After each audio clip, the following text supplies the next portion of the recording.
আসসালামু আলাইকুম friends, welcome back. So viewers, কেমন আছেন সবাই? আশা করছি সবাই আল্লাহ তাআলার রহমতে অনেক সুস্থ রয়েছেন এবং সুন্দর রয়েছেন। আমাদের লফটের অলিম্পায়ার 003 এবং নিকো ভ্যান লাইনের দুইটা বাচ্চা উঠছে আলহামদুলিল্লাহ। সবজি, লাইট কালার সবজি দেখে দিই। এটা হচ্ছে মাদির সাইডে রয়েছে হচ্ছে আপনার অলিম্পায়ার 003, নরের সাইডে রয়েছে নিকো ভ্যান। হ্যাঁ, একটা কবুতরের পিছনে অসংখ্য লাইন থাকে, যেমন এই যে নটা, এই নরের বাবার সাইড, মায়ের সাইড, বাবার সাইডেও অসংখ্য লাইন রয়েছে, মায়ের সাইডেও কিন্তু অসংখ্য লাইন রয়েছে। হ্যাঁ, সো স্বাভাবিক অর্থে মনে করতে পারেন যে এই কবুতরটার পিছনে রয়েছে প্রায় 5 থেকে 7টা 10টা লাইন রয়েছে ভিউয়ার্স। হ্যাঁ, এই মাদিটার পিছনেও কিন্তু এরকম সেম লাইন রয়েছে।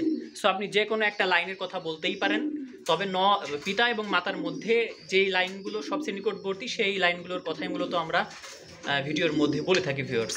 সো আশা করি বিষয়গুলো আপনার ক্লিয়ার হয়েছেন। এটা হচ্ছে আপনার নরের লাইনটা হচ্ছে নিকো ভ্যান, জেনসেনও আছে, এবং মাদির লাইনটা হচ্ছে আপনার অলিম্পায়ার 003। দেখতে পারতেছেন অ্যাক্টিভিটি খুবই চঞ্চল। রেসিং পিজনের ক্ষেত্রে এটা কিন্তু খুবই জরুরি একটা বিষয়। পিতামাতা যখন খুবই চঞ্চল হয়, অ্যাক্টিভিটি যখন খুবই সুন্দর থাকে, সে বাচ্চাগুলোও কিন্তু পারফেক্ট রেজাল্ট করে। এর আগে যে বাচ্চা উঠছিল সেটাও সেল হয়ে গেছে আলহামদুলিল্লাহ। আর সেকেন্ড টাইম তারা 2টা ডিম দিয়েছিল, 2টা ডিম থেকে 2টা বাচ্চা আমরা পেয়েছি। এরপরে যেই পেয়ারটা রয়েছে এটা হচ্ছে আমাদের লফটের বেস্ট একটা পেয়ার। এবারও আলহামদুলিল্লাহ 2টা বাচ্চা উঠছে।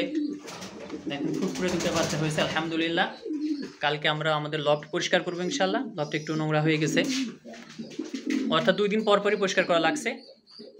আর এটা স্বাভাবিক একটা বিষয়, এটা করতেই হবে। এই লাইনটা হচ্ছে আপনার বোল্ড লাইন, অবশ্যই পেডিগ্রি আছে। আর এই পেয়ারের আমরা ইনশাল্লাহ পেডিগ্রিটা ভিডিওর মধ্যে দিয়ে দেবো, এটা আপনারা দেখতে পারবেন ইনশাল্লাহ। সো যদি বাচ্চা লাগে, 2টাই সবজি, অবশ্যই আপনারা কন্ট্যাক্ট করতে পারেন। এটা হচ্ছে আপনার বোর্ড লাইন, আর এটা হচ্ছে নিকো ভ্যান, জেনসেন, এবং মাদির পিছনে রয়েছে অলিম্পায়ার 003। সো যারা বাচ্চা নিতে চান বুকিং করে রাখবেন, টাকা দিয়ে রাখবেন। ইনশাল্লাহ এই মাসের শেষের দিকে 25-26 তারিখের দিকে ইনশাল্লাহ আমরা পাঠাতে পারবো। সো সবাই সুস্থ থাকবেন, ভালো থাকবেন, এই দোয়া করে আজকে এ পর্যন্ত। আসসালামু আলাইকুম।